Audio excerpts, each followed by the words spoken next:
Bienvenue à toutes et à tous, c'est Sébastien Bruno-Durand, le créateur du podcast indépendant Parlons de votre mental. Après une première saison avec 20 épisodes, avec des invités issus d'univers très variés, je repars à la rencontre d'incroyables personnalités qui, je l'espère, vous inspireront dans votre quotidien et viendront booster vos ressources psychologiques pour être performants dans vos réalisations personnelles, professionnelles, sportives et vous aideront à être bien dans vos baskets. Nos invités se livreront cette saison à un portrait chinois, parleront des actualités et projets qui les animent et des qualités mentales qu'ils utilisent depuis des années. Soft skills, confiance en soi, motivation, gestion des émotions, gestion des échecs, ainsi que leur capacité à rebondir pour toujours aller plus haut, plus loin, en étant toujours positif. Excellente écoute à toutes et à tous et découvrons avec plaisir notre invité du jour.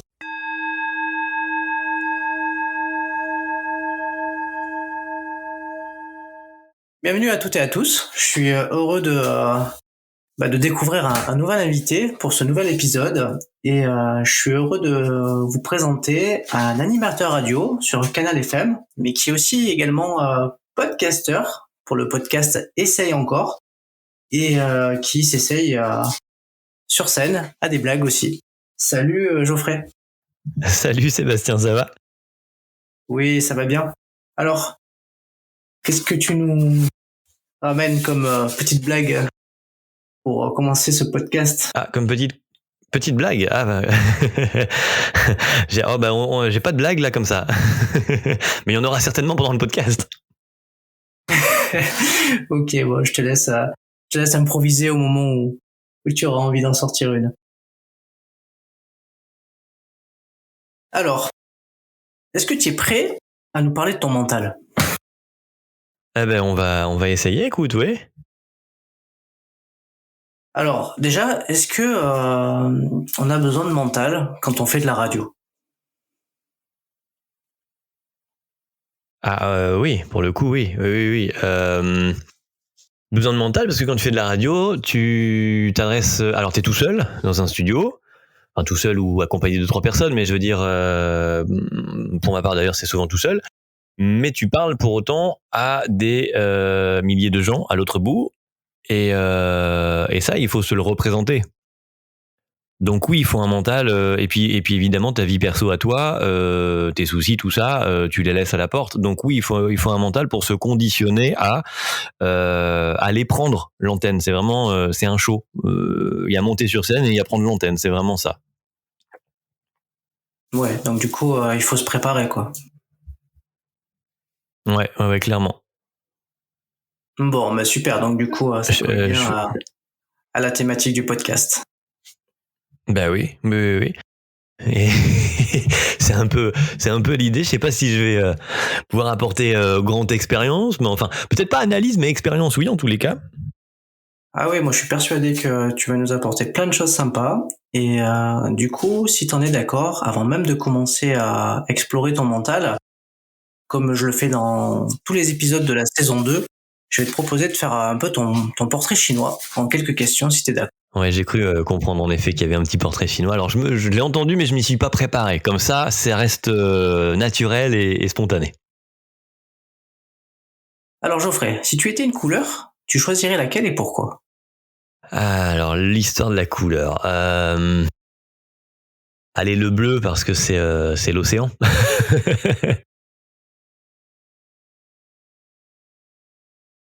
Tu devais choisir un livre, tu choisirais lequel?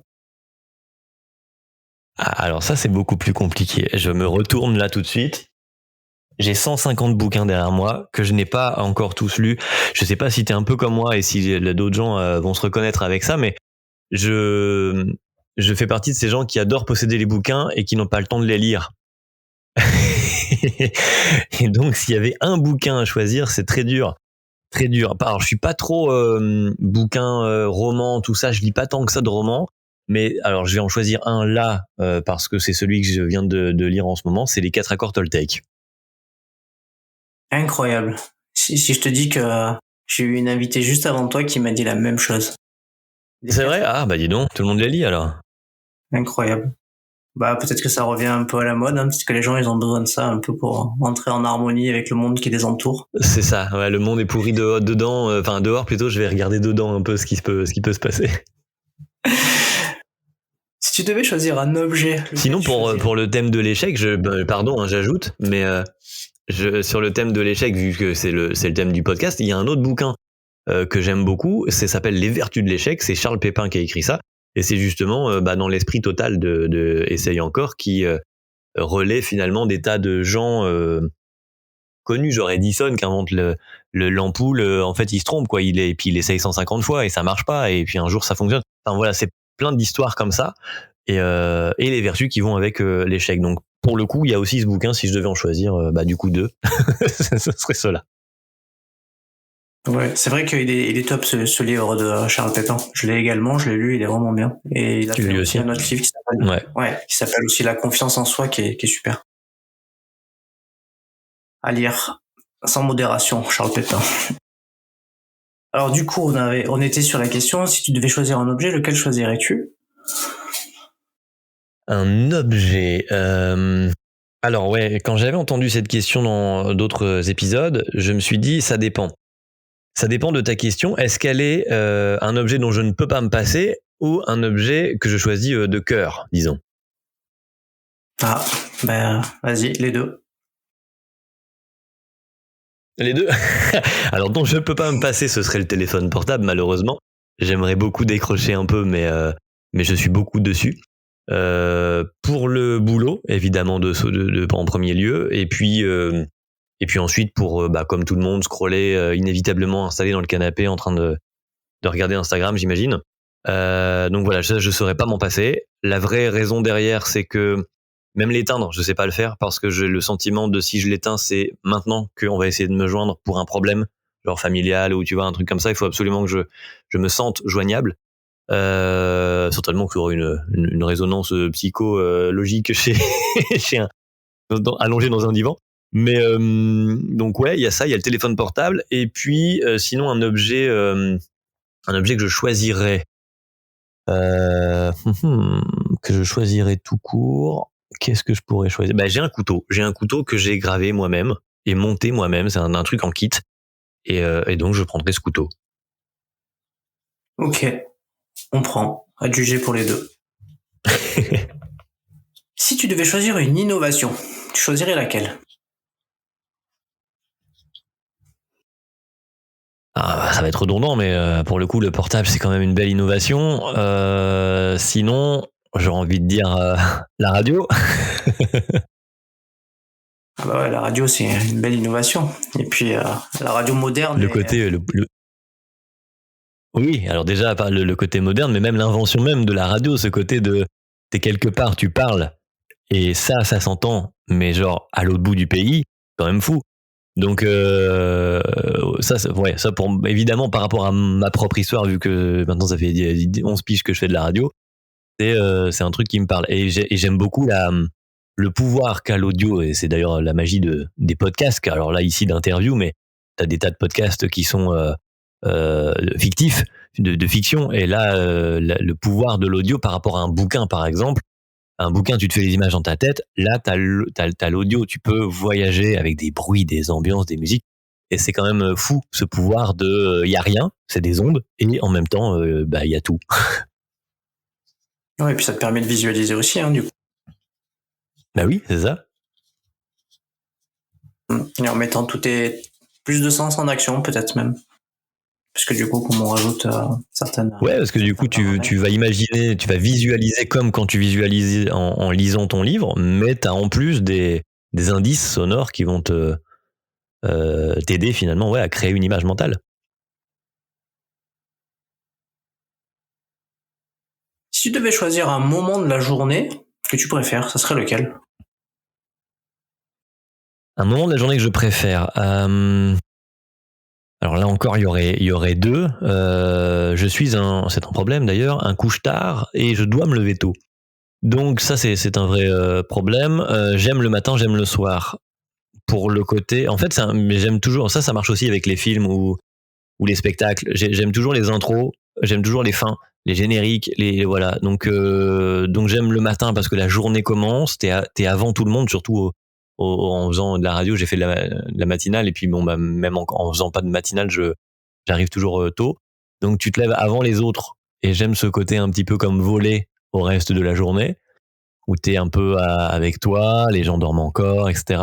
Et le soir, pour la même raison, le côté très calme, posé de la journée est finie, les choses un peu qui remuent, tu vas pas avoir un coup de téléphone, ou à moins que ce soit grave, mais tu vois, il y a plus de téléphone de travail, les choses s'arrêtent, s'apaisent, et t'as plus que ta soirée à toi. Donc le matin et le soir, moi, c'est mes moments préférés. Ok, bah, c'est à te juger. Hein. Bah, c'est vrai qu'après, en fonction des travails qu'on a, si on est obligé de se lever tôt, mais qu'on aime bien profiter de sa soirée, c'est sûr que on n'est pas, enfin, je veux dire, Ah oui, ça fait des on est courtes pas nuits. couché. C'est ça, faut récupérer après. Si tu étais une qualité, tu serais laquelle? Ah, alors j'aurais envie de dire par rapport à, là encore, au travail, au retour que j'ai du travail, j'aurais envie de dire l'empathie, ou l'empathie, la gentillesse. C'est pas moi qui me juge, c'est c'est le retour qu'on me donne. On va pas me dire que je suis prétentieux en disant ça, même si ça peut donner l'impression. Mais non, mais l'empathie, j'arrive à, et j'aime ça d'ailleurs, connecter avec les gens assez facilement, rapidement. Et si tu devais choisir un mot, tu choisirais quoi? Un mot, un mot à amour. Finalement, ça finit toujours là. C'est un peu cucu. On dirait que je cherche à être élu comme Miss France, mais Euh, ouais, amour, parce que finalement on dit ouais, c'est l'argent qui domine le monde, qui fait tourner. Non, ça c'est matériel. C'est ce qui fait vraiment tourner le truc, c'est l'amour au final. Parce que si t'es un mec, tu vois, genre bon dans justement dans ce partage d'amour, alors bah c'est ce qui fait ta vie. Et quand tu l'es pas, quand t'es aigri, bah c'est souvent par manque d'amour finalement. Donc amour, voilà, c'est la seule chose qui reste à la fin. C'est vrai, t'as bien raison. Il y a de l'amour, hein, finalement, Merci. il y a presque tout. T'as bien raison. Allez, une petite dernière pour la route. Si tu devais choisir une saison de l'année que tu préfères, est-ce que c'est l'hiver? C'est quoi? Ah, alors, une saison de l'année. Saison de l'année. Alors, je suis assez. Là aussi, je vais dire que je me pose beaucoup de questions, mais enfin, que je suis assez indécis. C'est que pour moi, les saisons, il y en a deux. Il n'y en a pas quatre. T'as l'hiver et t'as l'été. Et après, c'est des transitions vers l'une et l'autre. Donc, en même temps, les transitions sont très agréables, mais allez, si on devait en choisir qu'une seule, je dis l'été, parce que bon, bah, l'été, c'est quand même le soleil, la chaleur, la plage, les vacances. Donc allez, ouais, d'un point de vue purement terre à terre, l'été, quoi. Ok, mais c'est vrai que j'avais pas vu cet angle-là de deux saisons avec deux transitions, mais c'est vrai que t'as entièrement raison. C'est vrai que c'est des transitions vers Ça se tient en tout cas, ça se défend. tout à fait. Tu me fais revoir les choses d'une autre manière. Alors, on va revenir un petit peu sur ton parcours. Qu'est-ce qui t'inspire ton parcours à ce jour? Qu'est-ce que mon parcours m'inspire Bah écoute, c'est mon parcours déjà, ça fait donc 10 ans, 11 ans que je fais de la radio. J'ai commencé bénévolement en faisant de la radio. En fait, petit, jeune ado quoi par là, j'avais toujours envie de faire des trucs de l'audiovisuel en général quoi. Voilà, la scène, l'audiovisuel. J'aimais bien filmer des trucs, j'aimais bien bidouiller, voilà, des trucs un peu dans ce milieu-là. Et au lycée, j'ai eu la chance de faire une option justement cinéma audiovisuel. Donc j'ai continué de bidouiller. On a dû faire des courts métrages. Il y avait une option photo, donc ça restait dans l'image. Donc tout ça, j'y ai goûté jeune, ado, et ça me plaisait. Maintenant, de là en faire un métier, je savais pas. Mais je voulais, voilà, je voulais en faire un métier, je savais pas concrètement quoi. Et donc après ça, j'ai fait 2 ans de fac d'anglais parce que pour les parents, quand tu dis tu veux faire un audiovisuel, c'est quoi? C'est pas un vrai métier, tout ça machin. Au début, c'est pas. Alors mes parents étaient derrière moi, hein, c'est pas le problème, mais c'était pas classique, disons, stable. Voilà, on partait pas sur un truc stable. Donc je me suis dit, je fais de l'anglais. ça peut toujours que ajouter une corde de plus, mais l'anglais de fac, l'anglais scolaire ne me plaisait pas. J'allais m'enfermer finalement dans un truc, puis je trouvais qu'au final, en partant 6 mois dans un pays, j'aurais appris bien plus qu'en plusieurs années d'un point de vue processus scolaire. Donc j'ai arrêté ça, et c'est là où je suis arrivé à la radio en allant. Il y avait une radio pas loin de chez moi, associative, et donc toc toc bonjour. Voilà, j'aime bien la radio. En gros, est-ce qu'on peut en faire? Et comme je savais que bénévolement il y avait des gens qui le faisaient là-bas, et que moi j'avais en plus fait l'option cinéma audiovisuel, je me suis retrouvé à faire une petite chronique cinéma bénévolement, et c'est comme ça que j'ai appris sur le tas. Donc là, on est 11 ans plus tard. Je suis maintenant engagé dans cette radio, c'est mon travail à temps plein tous les jours, et j'ai commencé bénévolement là-bas. Du coup, mon parcours, je le vois et m'inspire. En fait, en le racontant, je me dis que c'est quand même une réussite, c'est bien. C'est bien à mon niveau, parce que je suis toujours dans cette radio associative locale. Je suis pas Vincent Perrault sur RTL, certes, mais c'est un beau parcours. Je suis assez content, en fait. C'est génial d'avoir commencé à un endroit, d'y être encore, et d'avoir évolué par plein d'expériences pour en faire. Bah ouais. Surtout que du coup, comme c'est local et une radio de structure associative. Pardon ?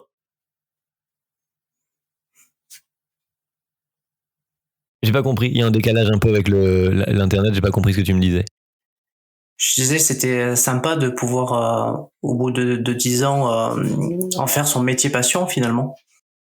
Oui, c'est ça. Oui, d'être finalement arrivé, voilà, dans un truc que tu voulais avant sans trop savoir vraiment quoi, et puis d'y être arrivé.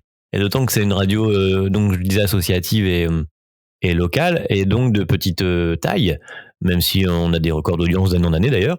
Mais dans la structure, en tout cas, ça permet de faire énormément de choses. Je touche à tout. Et donc je reste finalement dans cet esprit de bidouillage, comme je disais quand j'étais plus ado. Et dans ces 10 années, de quoi es-tu le plus satisfait? D'y être toujours. Déjà, de toujours faire ça finalement, déjà d'avoir la chance de le faire, et puis d'aimer toujours le faire, d'avoir chaque matin quand tu vas au boulot, tu dis certes c'est au boulot, mais je m'en vais pas au boulot comme certains autres peuvent y aller avec genre une certaine une réticence, ou tu vois, à reculons. J'y vais en me disant je m'en vais créer j'en vais créer de la bonne humeur finalement, c'est ça un peu, artisan de bonne humeur. Et donc ça, je suis assez content de pouvoir toujours le faire.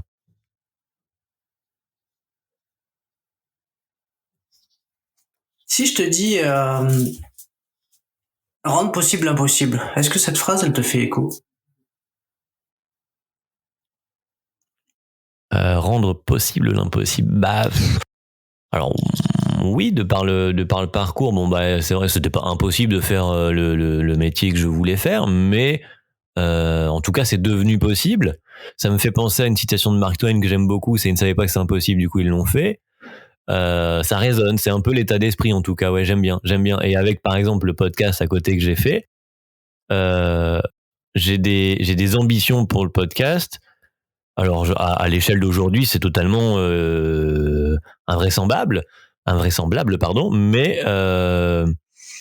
non, impossible du coup pour l'instant, mais pour autant ambition quand même. Donc ça me parle, rendre le possible l'impossible, c'est, je pense, une bonne motivation en fait, un bon état d'esprit pour pouvoir accomplir des choses.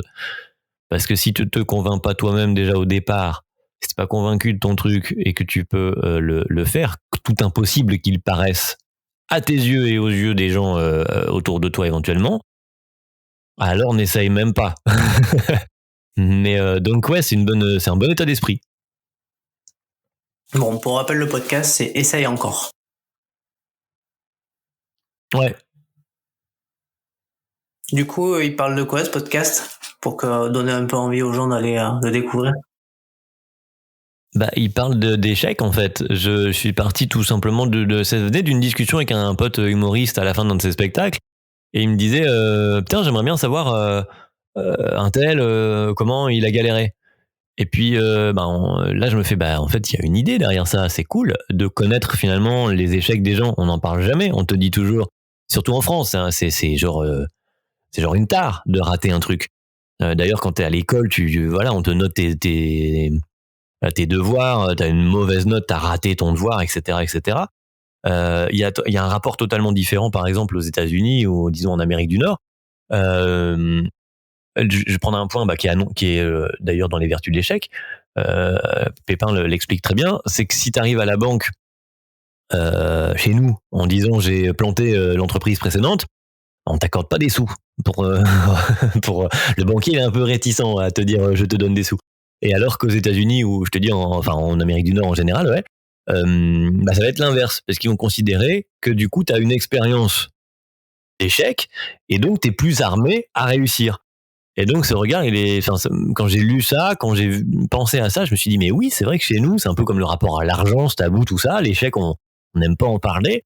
Mais en fait, il y a plein de gens dont on prône les réussites aujourd'hui, que ce soit des stars de cinéma, de la chanson, des gens de l'industrie ou j'en sais rien, quel que soit le domaine qui te passionne, qui te plaise.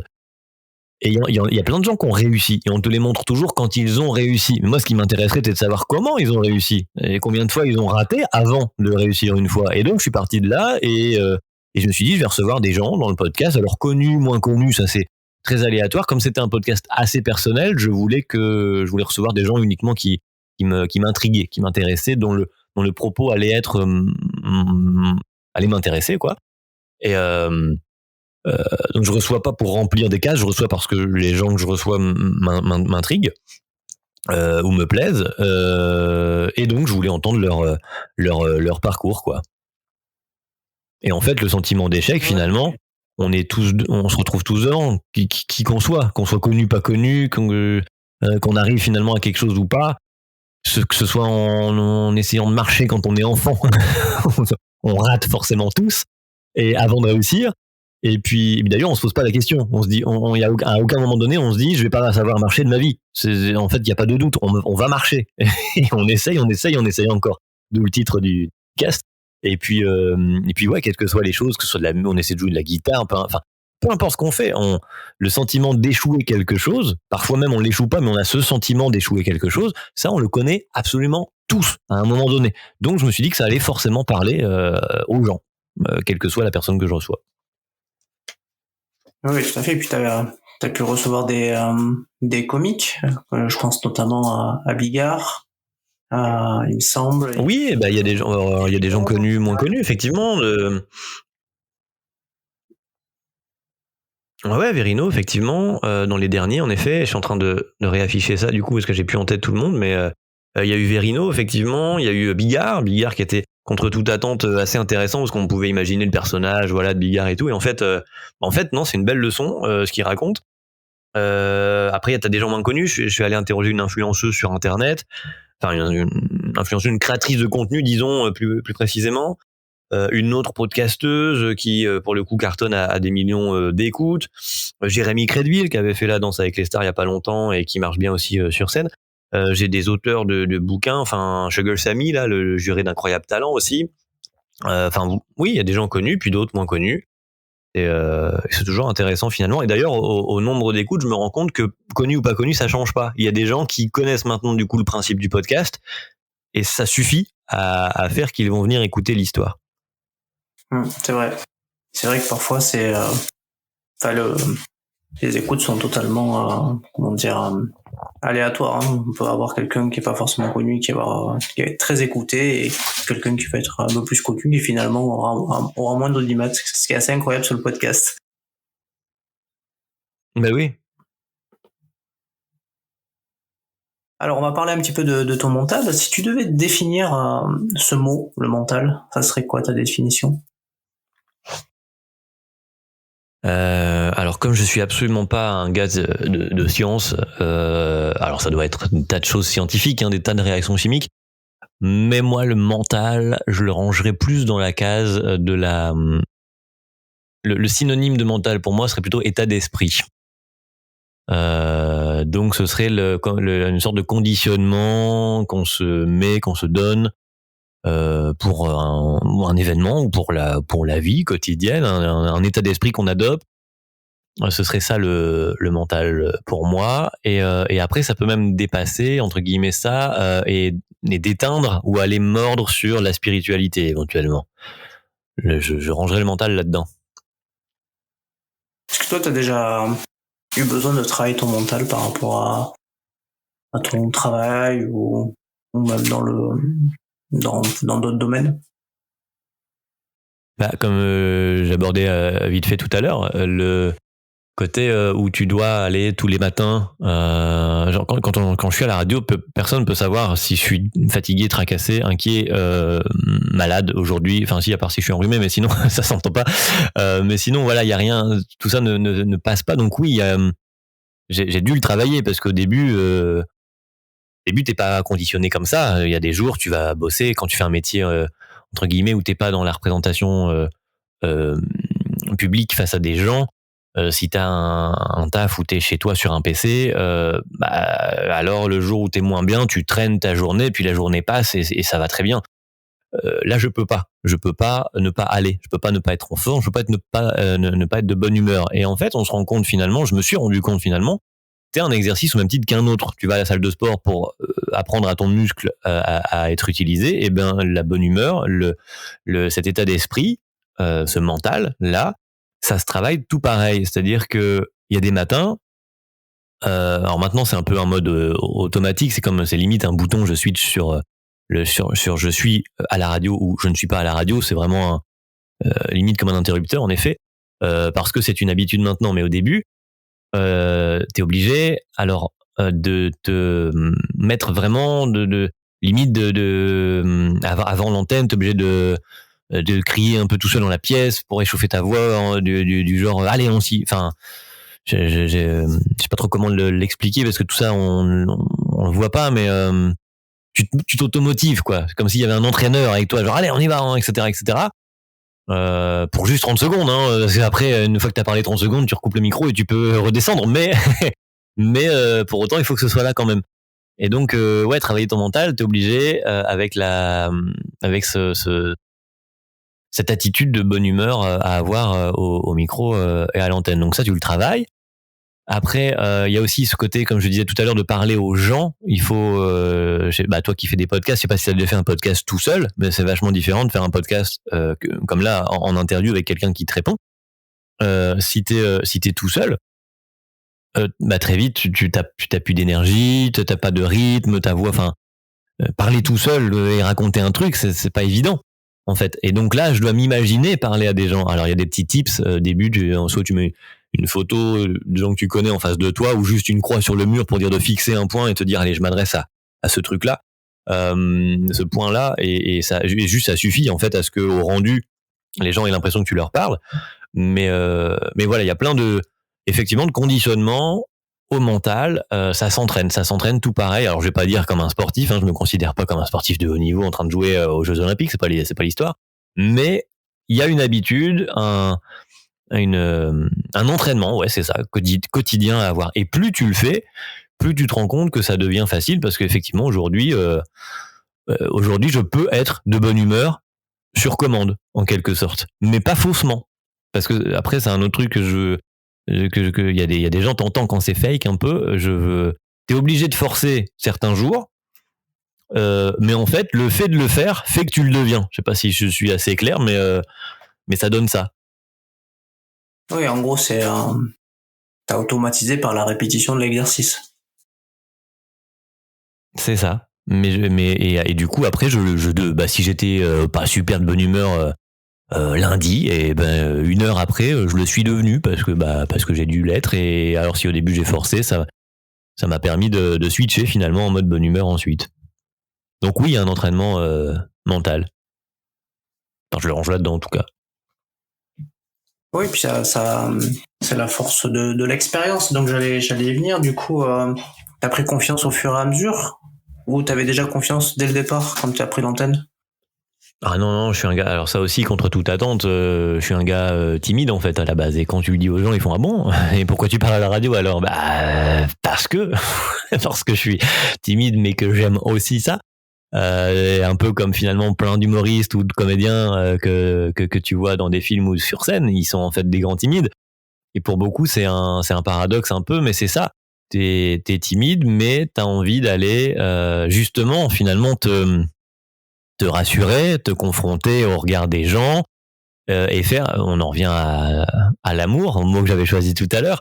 On en revient à tu veux être aimé. On va pas se mentir, il y a toujours une part d'ego là-dedans dans ces métiers un peu de spectacle, on va dire, parce que c'en est un, même si c'est derrière un micro, quoi. Et donc ouais, je sais plus où j'allais avec ça. Je me rappelle plus d'ailleurs de ta question précise. Je me suis perdu tout seul. On était sur la confiance. Si c'était ta confiance, tu l'avais acquis. Oui, la confiance, voilà, c'est ça. Et donc non, ouais, je l'avais pas du tout au début. Non, j'étais donc oui très timide, etc. Et la confiance. Et non, et tu l'as pas au début parce qu'au début tu fais des erreurs. Parce que je suis aussi technicien à la radio, je fais ma propre technique.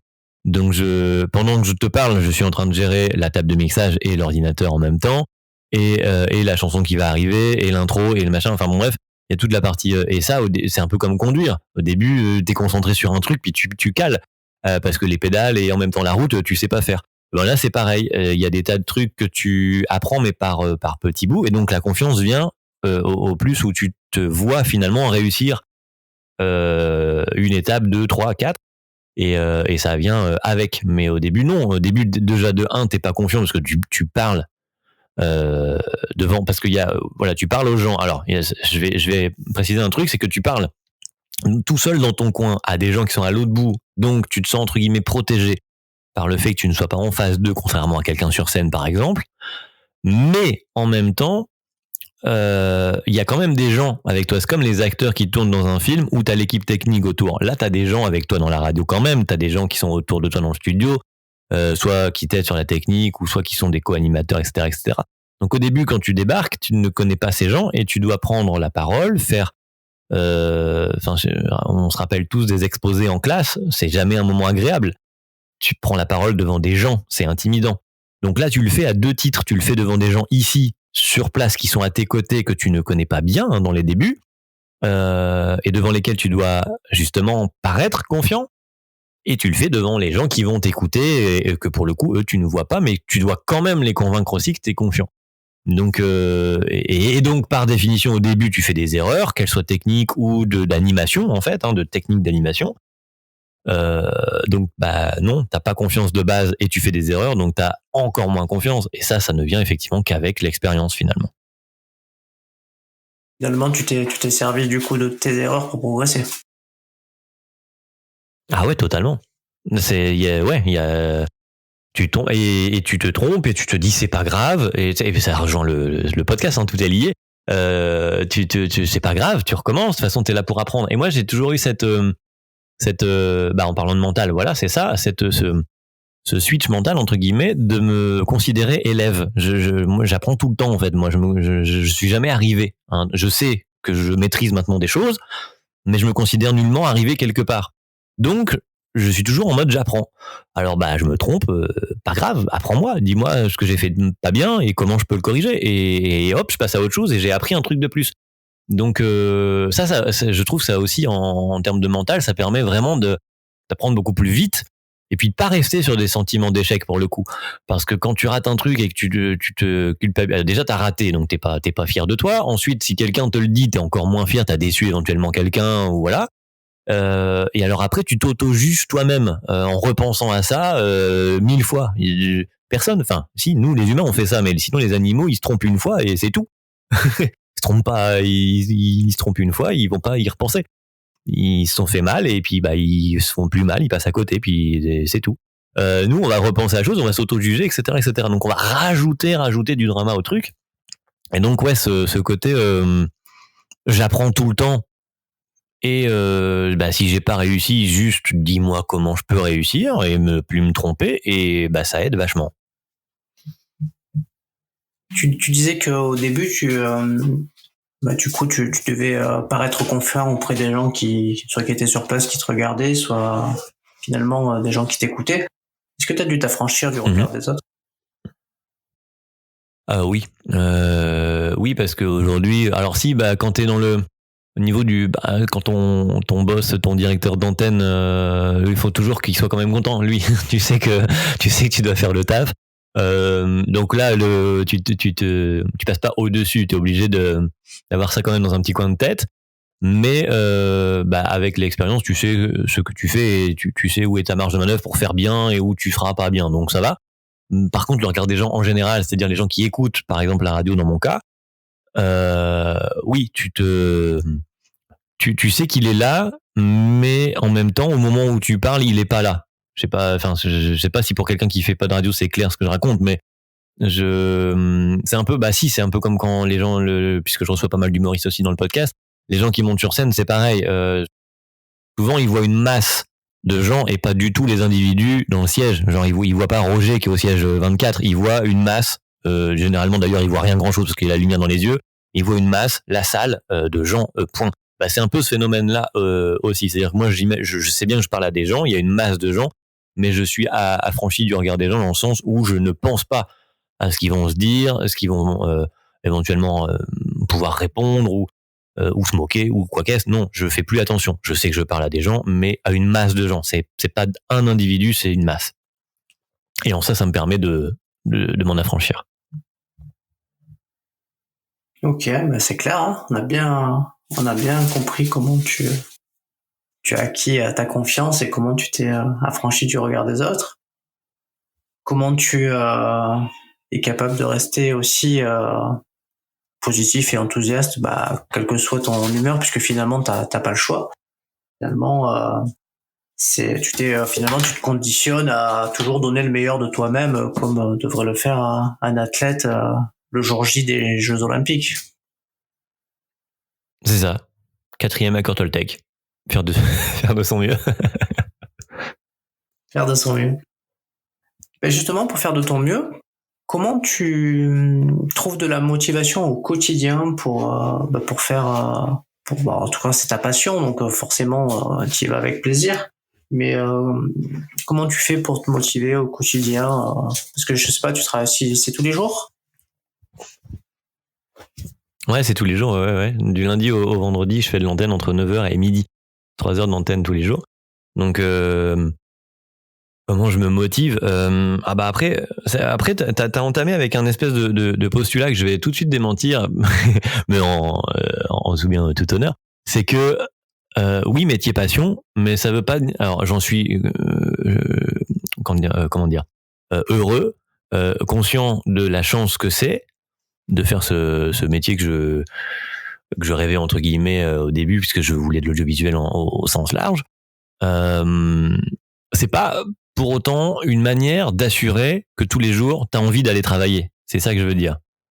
Il y a évidemment des matins où t'as pas envie, bien que ce soit un métier passion. C'est comme les humoristes, ils sont pas toujours drôles tous les jours, tu vois, en dehors de la scène. Ou les comédiens, voilà, etc. Ils sont pas toujours au taquet. Même les sportifs, c'est pareil. J'imagine que le meilleur mec qui court le 100 mètres, il s'amuse pas nécessairement à courir tous les jours avec le sourire aux lèvres, parce que c'est quand même des efforts à fournir. Donc métier passion, oui, mais pas effectivement une assurance du coup quand même tous les jours d'être le plus motivé à le faire, parce que des fois t'es fatigué et autres. Alors comment je me motive? Je remets au premier plan, ça doit être les accords Toltec pour le coup, ce genre de lecture, mais je me remets toujours au premier plan que je m'arrête 2 secondes, je pense à ce que je fais et je me dis c'est une chance. Donc d'un coup forcément ça recentre un peu les choses. Je prends un peu de recul par rapport à mon sentiment du lundi matin par exemple. Mais sinon me motiver, c'est le retour aussi des gens, des auditeurs pour le coup. Parce qu'en plus, je fais une émission qui s'appelle La Ligne des auditeurs, donc de 3 heures tous les jours, où en fait les gens viennent discuter. Ça peut être de je vends mon frigo et on va filer un coup de main, ou ça va être de venez voir, il y a tel film, allez voir au Cinoche, il est cool, on a Maurice qui est allé le voir, il va nous le raconter. Enfin voilà, c'est vraiment dans la ligne des auditeurs, quoi. Les gens appellent et on discute. Donc pour le coup, j'ai un retour des gens à qui je parle.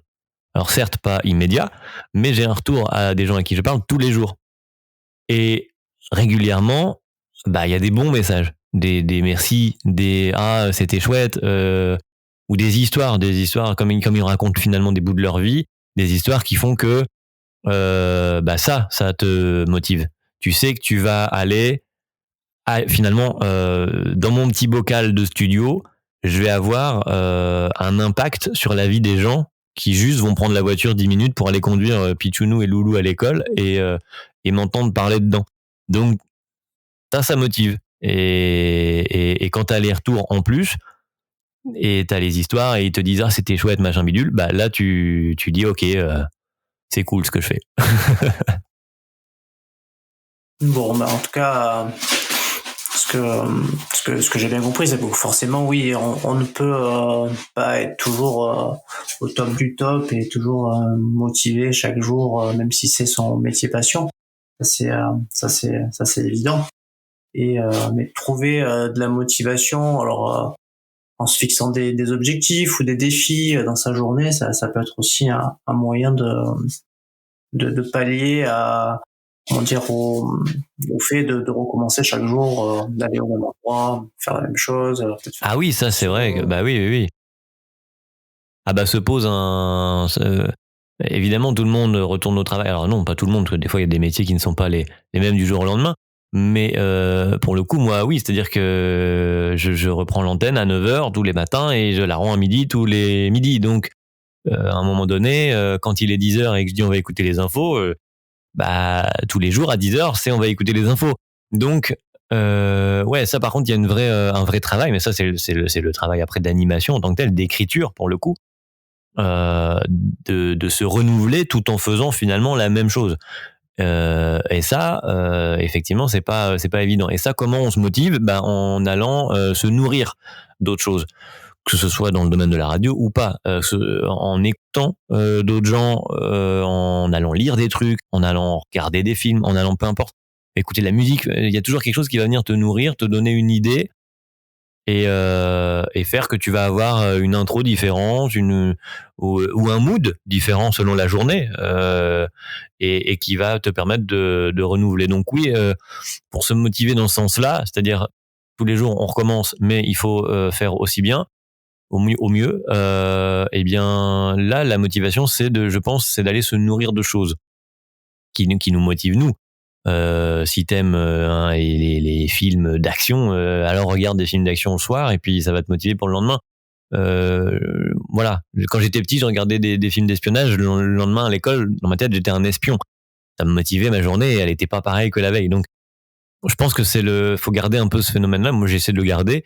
C'est ouais, d'aller me nourrir d'autres choses. Et ça, j'imagine que c'est important pour tout, mais c'est un tips en radio aussi, c'est que pour être un bon animateur radio, tu ne peux pas être en vase clos et stérile. Tu es obligé d'être tourné vers l'extérieur, lire, apprendre des choses tout le temps, découvrir des choses, écouter de la musique, même si tu l'aimes pas, mais tu l'écoutes pour savoir ce que c'est, pour des fois tomber sur une pépite, enfin voilà, toujours cette notion d'aller se nourrir d'un autre truc que tu aurais peut-être pas spontanément, vers lequel par contre tu serais peut-être pas allé spontanément.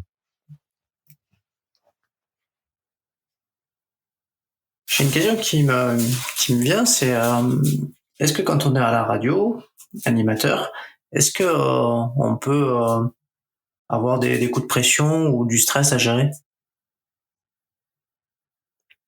Ah oui, bah ça, il y en a tout le jour. Alors, l'émission que je fais est en faux direct, c'est-à-dire que c'est enregistré avec quand j'ai les auditeurs au téléphone, etc., c'est enregistré comme en direct, et ça passe quelques minutes plus tard à l'antenne, mais c'est en différé d'un léger temps qui permet de remonter le son, d'enlever les d'enlever les etc. dans la conversation, que ce soit plus propre à écouter pour l'auditeur et faire que bah lui il soit pas saoulé d'une discussion qui tourne en rond ou qui va nulle part. Donc il y a ça, donc il y a le côté stress, dans le sens où il y a la technique à réaliser. Ça, quand la technique n'est pas là, quand il y a une quelconque panne, c'est un énorme stress, en effet, à gérer, parce que tu le gères au moment où tu fais l'émission. Quand tu es en direct, bah, c'est encore pire. Quand tu es en différé, bah, tu as un tout petit peu d'avance, mais ça revient à être quasi comme en direct. Donc ça, c'est quand c'est la technique qui n'est pas là au rendez-vous. L'autre pression, c'est que bah, tu as une émission à faire tous les jours. Alors, il faut pas la remplir, parce que si tu la remplis, tu fais du mauvais. Tu remplis des cases et c'est pas bon. Pour autant, il y a quand même tous les jours une émission à fabriquer, à créer. Et bien, du coup.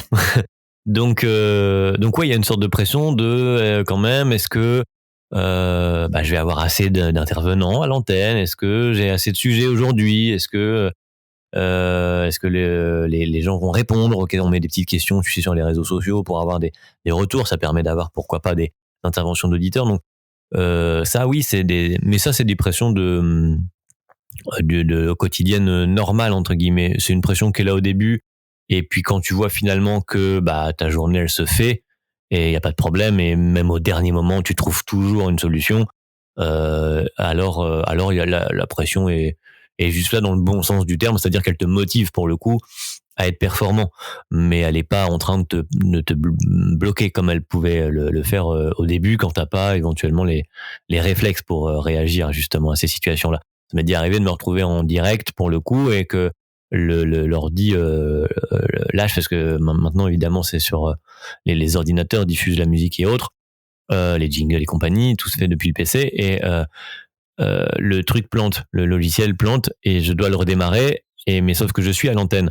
Donc pendant tout le temps où l'ordi redémarre et le logiciel aussi, avant de retrouver un quelconque son autre que moi, je suis obligé de parler. Donc je parle, je dois mon cerveau doit réfléchir à ce que je raconte, quelque chose de cohérent quand même, d'intéressant qui plus est, et tout en faisant autre chose de mes mains pour gérer la partie PC et technique qui foire. Donc ça, par contre, oui, ça c'est un gros coup de stress. Mais au final, en fait, quand t'expliques aux gens qui écoutent que t'es en direct, qu'il y a une panne, que si, que ça, les gens ils comprennent, quoi. Donc ça t'enlève beaucoup de pression. Et j'ai appris qu'il fallait finalement pour beaucoup de fois, être vrai et naturel. Et à partir de là, c'est ok en fait. Oui, du coup, c'est plus facile que les autres acceptent l'erreur à partir du moment où ils savent que t'es dans la galère, quoi. Voilà. Alors tu vas cacher évidemment toute la partie qui ne les intéresse pas. Ils s'en foutent de savoir pourquoi ça marche pas.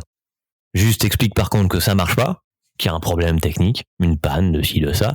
Et puis tu peux même en jouer et tu rebondis, et du fait t'as occupé ton temps et t'as meublé pendant que il y avait une intervention quelconque sur la partie technique. Bon, c'est super en fait d'en apprendre un petit peu plus sur en tout cas c'est ce métier qui finalement où on n'entend qu'une voix, finalement on voit pas ce qui se passe forcément derrière la voix et tout le travail que ça peut être. Donc du coup très intéressant de pouvoir avoir ton retour et ton expérience. Et la dernière question que j'avais envie de te demander, c'est une question par rapport à ce qu'on appelle la force mentale. Souvent, on dit qu'il ne faut rien lâcher. Forcément, ne rien lâcher. Est-ce que toi, par rapport à cette expression, il ne faut rien lâcher, ça te parle par rapport à ton métier? Alors ça me parle, oui, alors, oui et non, c'est-à-dire que faut rien lâcher.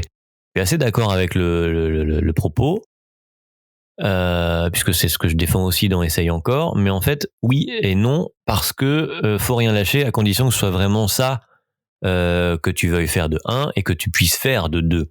Ça sert à rien de s'obstiner à faire un truc et de rien lâcher si en fait le truc ne t'apporte rien, ou ou si c'est un truc dans lequel tu ne seras jamais bon, ou qui ne te remplira pas de joie, ou etc. Si tu t'obstines à faire juste un truc qui ne te convient pas, ça reste un truc qui ne te convient pas, et auquel cas lâcher c'est la meilleure des solutions pour trouver autre chose. Par contre, quand tu as trouvé un truc que tu veux faire, même si tu feras moins bien peut-être que des gens qui sont doués naturellement pour cette chose-là, même si toi tu dois y passer 3 fois plus de temps, 3 fois plus d'efforts, alors lâche pas et va faire ce qui te rend heureux. Mais si ça te rend heureux, et si tu peux le faire, faut pas s'obstiner bêtement. Voilà, c'est ça la nuance que à chaque fois j'aime apporter, parce que c'est vrai qu'on dit souvent ça, faut rien lâcher, faut persévérer, mais ça sert à rien de persévérer sur un truc qui mène nulle part. Donc vaut mieux lâcher, et passer à autre chose. Et il y a beaucoup et ça marche aussi avec les émotions, beaucoup ça. Une rupture, mettons, t'es jamais plus heureux que quand tu passes à autre chose. Un décès, t'es jamais plus heureux quand t'as réussi à faire ton deuil. Donc, faut rien lâcher, oui, mais jusqu'à un certain point. Alors, par rapport à mon parcours à moi, franchement, je me considère chanceux et pas avoir eu d'obstacles tant que ça à franchir ou de choses à rien lâcher. J'ai rien lâché dans le sens où j'ai toujours continué à faire justement ce qui me plaisait, mais j'ai pas j'ai pas eu un parcours semé d'embûches qui m'a fait me dire je lâche rien, je continue. Non, ça pour le coup non. Bah écoute, c'est de bons conseils. Je pense que ce que tu viens de nous dire, c'est vrai que en fonction des invités que j'ai, chacun a un concept un petit peu différent sur le rien lâcher, mais globalement, il en ressort, c'est que il y a toujours quelque chose à lâcher pour aller vers du mieux en tout cas. Et on peut pas tout maîtriser, on va dire. Geoffrey, je te remercie. En tout cas, on arrive sur la fin de ce podcast. Et comme j'en ai l'habitude, je vais te laisser le mot de la fin pour voilà, si tu as envie de faire passer un message, comment dire, de parler un peu de ton actualité. Hein. Je sais que tu fais aussi, tu fais pas que de la radio. Hein. Du coup, t'as ton podcast, mais aussi tu vas sur scène, comme tu as écrit, t'es un essayeur de blagues. Donc du coup, si t'as des ouais, parce que ça c'est vraiment du balbutiement.